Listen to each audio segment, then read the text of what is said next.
بسم الله الرحمن الرحيم ألف لام را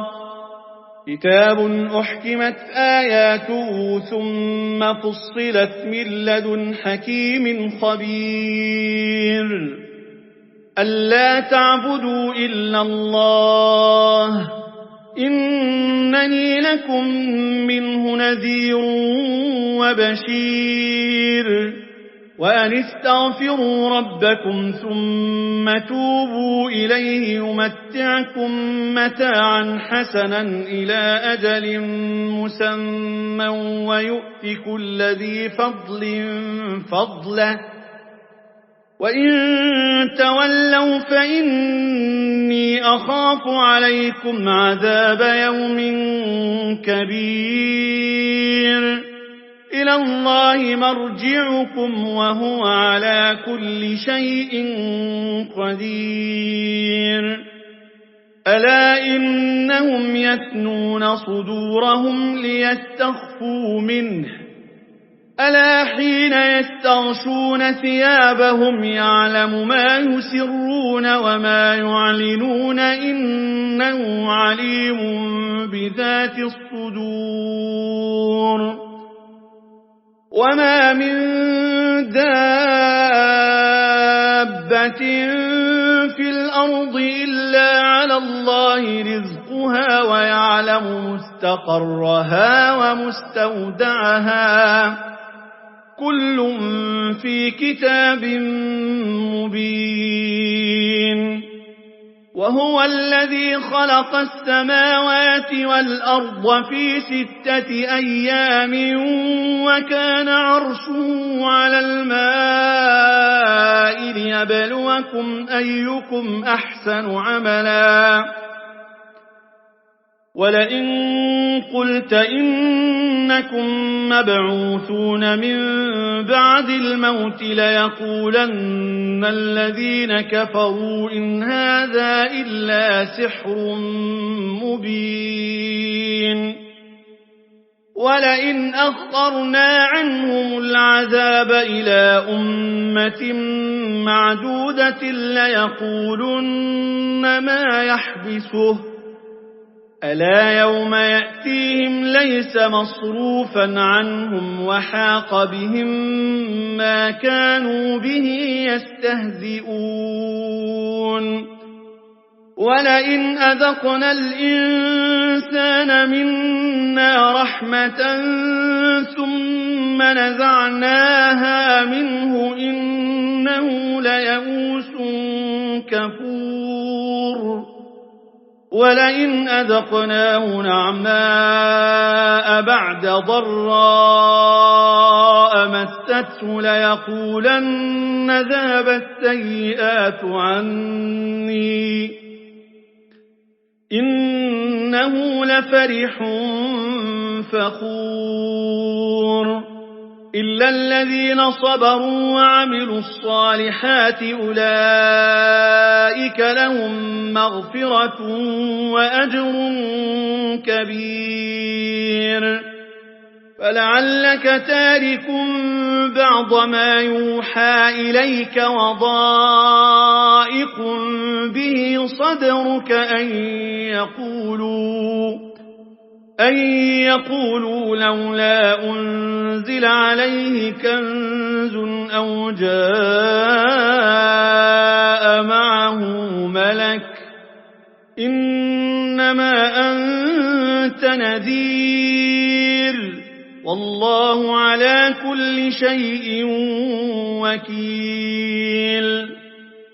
أم يقولون افتراه قل فأتوا ب10 سور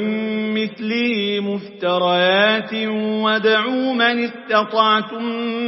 من دون الله إن كنتم صادقين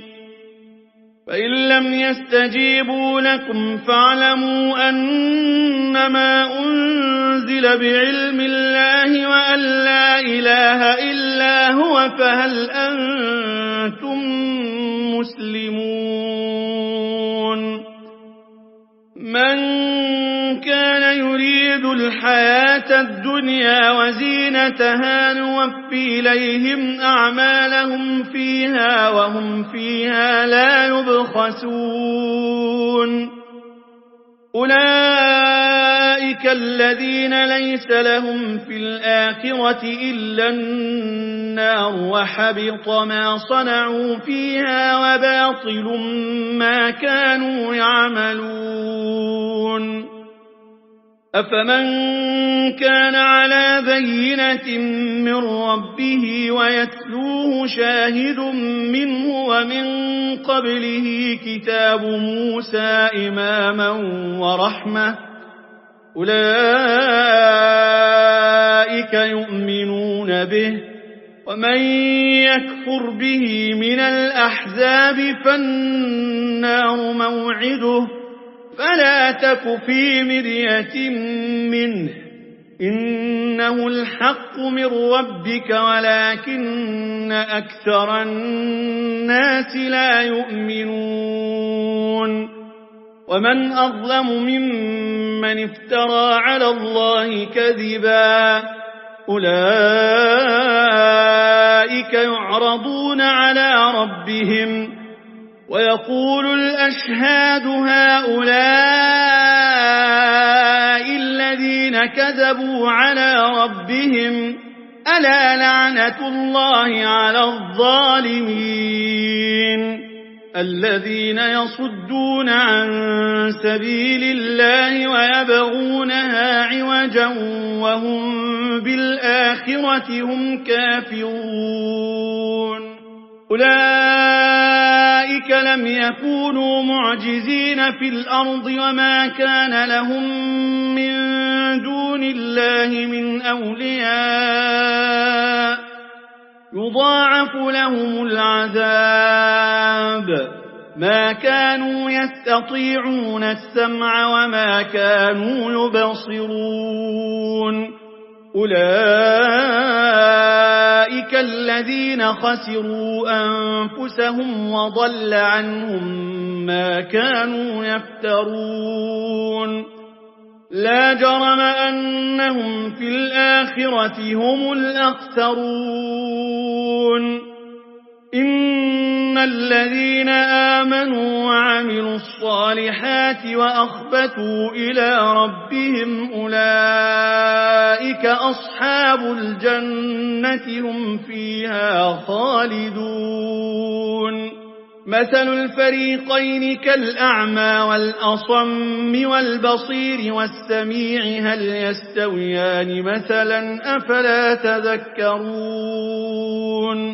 ولقد أرسلنا نوحا إلى قومه إني لكم نذير مبين ألا تعبدوا إلا الله إني أخاف عليكم عذاب يوم أليم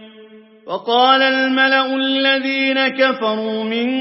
قومه ما نراك إلا بشرا مثلنا وما نراك اتبعك إلا الذين هم أراذلنا بادي الرأي وما نرى لكم علينا من فضل بل نظنكم كاذبين قال يا قوم أرأيتم إن كنت على بينة من ربي وآتاني رحمة من عنده فعميت عليكم أنلزمكموها وأنتم لها كارهون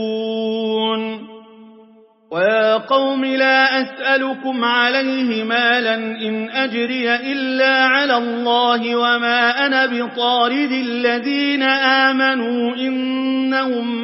ملاقو ربهم ولكني أراكم قوما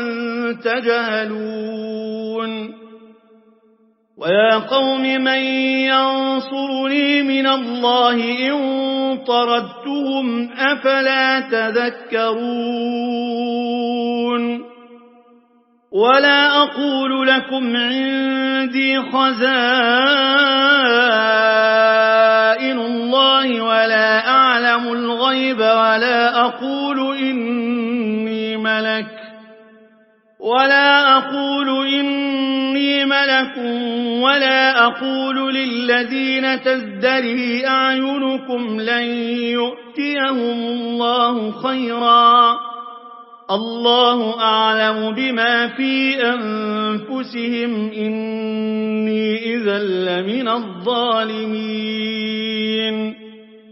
قالوا يا نوح قد جادلتنا فأكثرت جدالنا فأتنا بما تعدنا إن كنت من الصادقين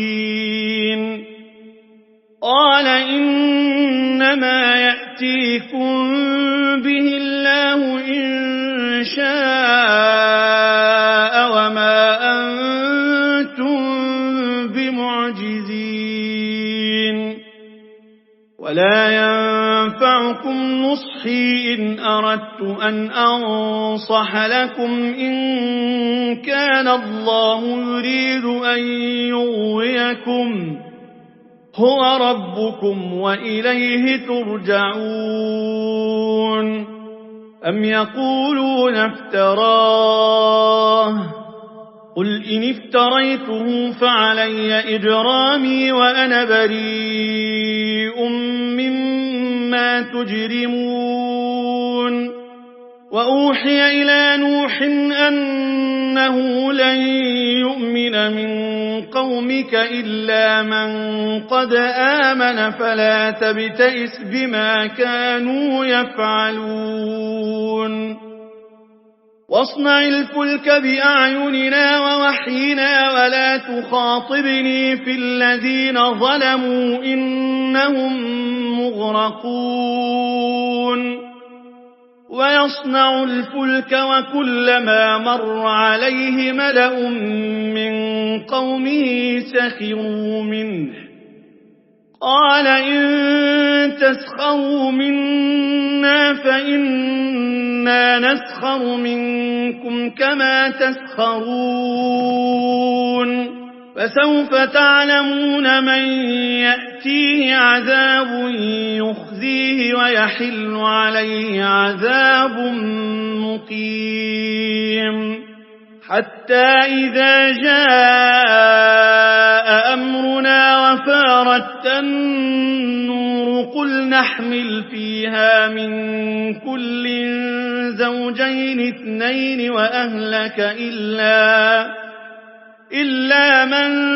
سبق عليه القول ومن آمن وما آمن معه إلا قليل وقال اركبوا فيها بسم الله مجريها ومرساها إن ربي لغفور رحيم وهي تجري بهم في موج كالجبال ونادى نوح ابنه وكان في معزل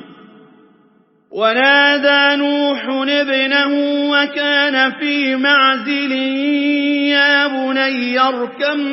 معنا ولا تكن مع الكافرين قال سآوي إلى جبل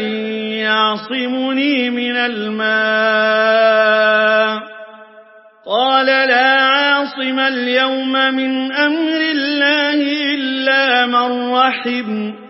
وحال بينهما الموج فكان من المغرقين وقيل يا أرض ابلعي ماءك ويا سماء أقلعي وغيض الماء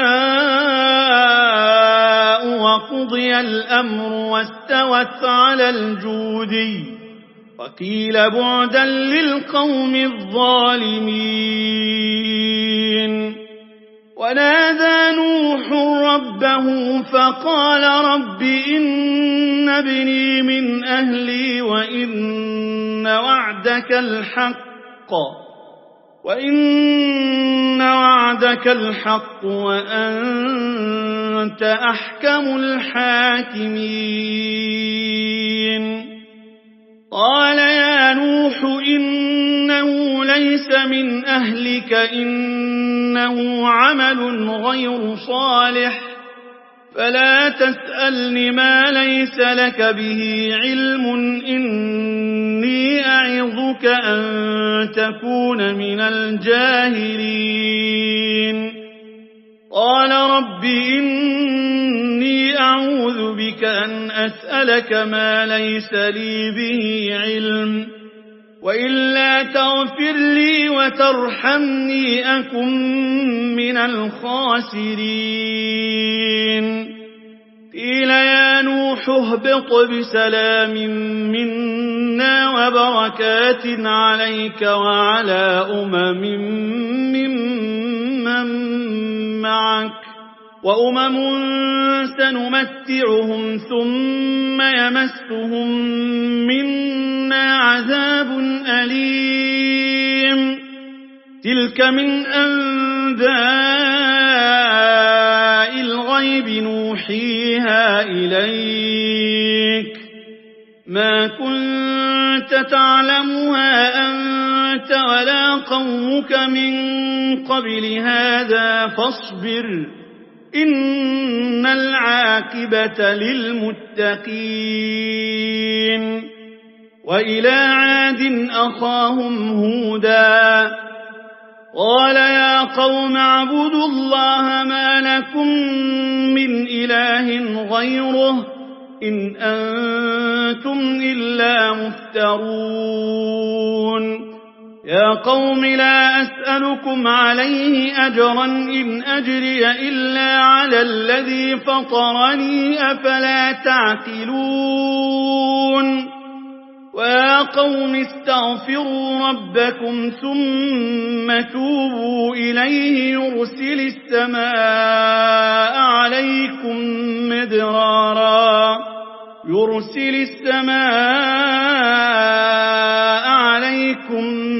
مدرارا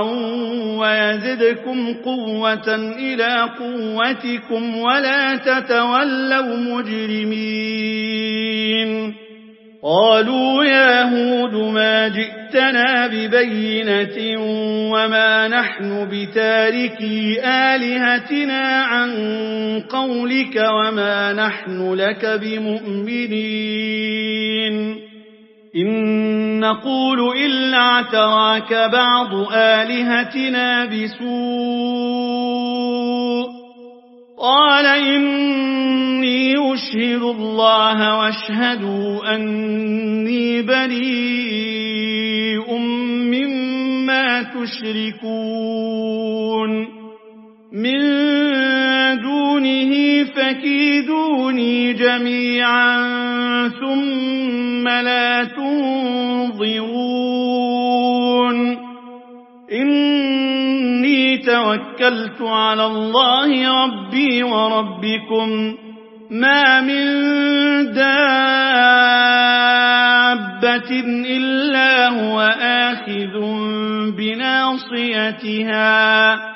إن ربي على صراط مستقيم فإن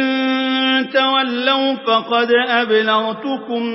ما أرسلت به إليكم ويستخلف ربي قوما غيركم ولا تضرونه شيئا إن ربي على كل شيء حفيظ ولما جاء أمرنا نجينا هودا والذين آمنوا معه برحمة منا ونجيناهم من عذاب غليظ وتلك عاد جحدوا بآيات ربهم وعصوا رسله واتبعوا أمر كل جبار عنيد وأتبعوا في هذه الدنيا لعنة ويوم القيامة ألا إن عادا كفروا ربهم ألا بعدا لعاد قوم هود وإلى ثمود أخاهم صالحا قال يا قوم اعبدوا الله ما لكم من إله غيره هو أنشأكم من الأرض واستعمركم فيها فاستغفروه ثم توبوا إليه إن ربي قريب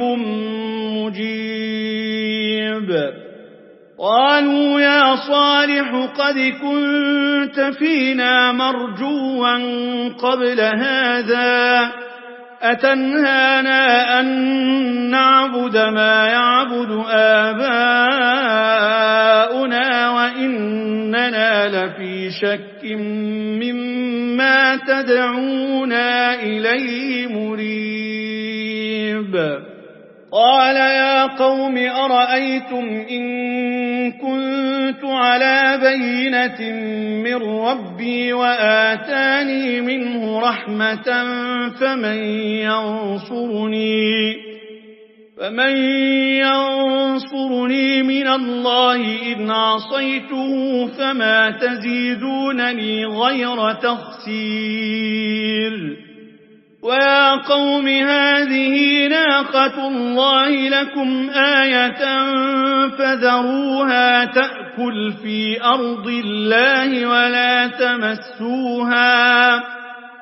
ولا تمسوها بسوء فيأخذكم عذاب قريب فعقروها فقال تمتعوا في داركم 3 أيام ذلك وعد غير مكذوب فلما جاء أمرنا نجينا صالحا والذين آمنوا معه برحمة منا ومن خزي يومئذ إن ربك هو القوي العزيز وأخذ الذين ظلموا الصيحة فأصبحوا في ديارهم جاثمين كأن لم يغنوا فيها ألا إن ثمود كفروا ربهم ألا بعدا لثمود ولقد جاءت رسلنا إبراهيم بالبشرى قالوا سلاما قال سلام فما لبث أن جاء بعجل حنيذ فلما رأى أيديهم لا تصل إليه نكرهم وأوجس منهم خيفة قالوا لا تخف إنا أرسلنا إلى قوم لوط وامرأته قائمة فضحكت فبشرناها بإسحاق ومن وراء إسحاق يعقوب قالت يا ويلتى أألد وأنا عجوز وهذا بعلي شيخا إن هذا لشيء عجيب قالوا أتعجبين من أمر الله رحمة الله وبركاته عليكم أهل البيت إنه حميد مجيد فلما ذهب عن إبراهيم الروع وجاءته البشرى يجادلنا في قوم لوط إن إبراهيم لحليم أواه منيب يا إبراهيم أعرض عن هذا إنه قد جاء أمر ربك وإنهم آتيهم عذاب غير مردود ولما جاءت رسلنا لوطا سيء بهم وضاق بهم ذرعا وقال هذا يوم عصيب وجاءه قومه يهرعون إليه ومن قبل كانوا يعملون السيئات قال يا قوم هؤلاء بناتي هن أطهر لكم فاتقوا الله ولا تخزون في ضيفي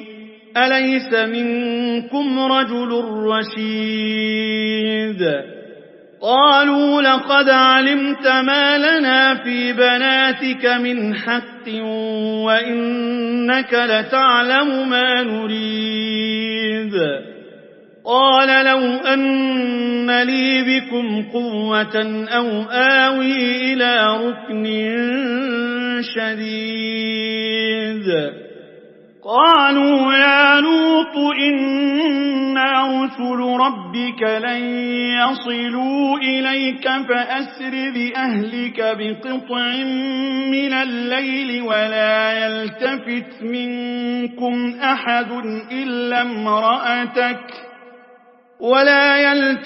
منكم أحد إلا امرأتك إنه مصيبها ما أصابهم إن موعدهم الصبح أليس الصبح بقريب فلما جاء أمرنا جعلنا عاليها سافلها وأمطرنا عليها حجارة من سجيل منضود مسومة عند ربك وما هي من الظالمين ببعيد وإلى مدين أخاهم شعيبا قال يا قوم اعبدوا الله ما لكم من إله غيره ولا تنقصوا المكيال والميزان إني أراكم بخير وإني أخاف عليكم عذاب يوم محيط ويا قوم أوفوا المكيال والميزان بالقسط ولا تبخسوا الناس أشياءهم ولا تعثوا في الأرض مفسدين بقية الله خير لكم إن كنتم مؤمنين وما أنا عليكم بحفيظ قالوا يا شعيب أصلاتك تأمرك أن نترك ما يعبد آباؤنا أو أن نفعل في أموالنا ما نشاء إنك لأنت الحليم الرشيد قال يا قوم أرأيتم إن كنت على بينة من ربي ورزقني منه رزقا حسنا وما أريد أن أخالفكم إلى ما أنهاكم عنه إن أريد إلا الإصلاح ما استطعت وما توفيقي إلا بالله عليه توكلت وإليه أنيب ويا قوم لا يجرمنكم شقاقي أن يصيبكم مثل ما أصاب قوم نوح أو قوم هود أو قوم صالح وما قوم لوط منكم ببعيد واستغفروا ربكم ثم توبوا إليه إن ربي رحيم ودود قالوا يا شعيب ما نفقه كثيرا مما تقول وإنا لنراك فينا ضعيفا ولولا رهطك لرجمناك وما أنت علينا بعزيز قال يا قوم أرهطي أعز عليكم من الله واتخذتموه وراءكم ظهريا إن ربي بما تعملون محيط ويا قوم اعملوا على مكانتكم إني عامل سوف تعلمون من يأتيه عذاب يخزيه ومن هو كاذب وارتقبوا إني معكم رقيب ولما جاء أمرنا نجينا شعيبا والذين آمنوا معه برحمة منا وأخذت الذين ظلموا الصيحة فأصبحوا في ديارهم جاثمين كأن لم يغنوا فيها ألا بعدا لمدين كما بعدت ثمود ولقد أرسلنا موسى بآياتنا وسلطان مبين إلى فرعون وملئه فاتبعوا أمر فرعون وما أمر فرعون برشيد يقدم قومه يوم القيامة فأوردهم النار وبئس الورد المورود وأتبعوا في هذه لعنة ويوم القيامة بئس الرفد المرفود ذلك من أنباء القرى نقصه عليك منها قائم وحصيد وما ظلمناهم ولكن ظلموا أنفسهم فما أغنت عنهم آلهتهم التي يدعون من دون الله من شيء لما جاء أمر ربك وما زادوهم غير تتبيب وكذلك أخذ ربك إذا أخذ القرى وهي ظالمة إن أخذه أليم شديد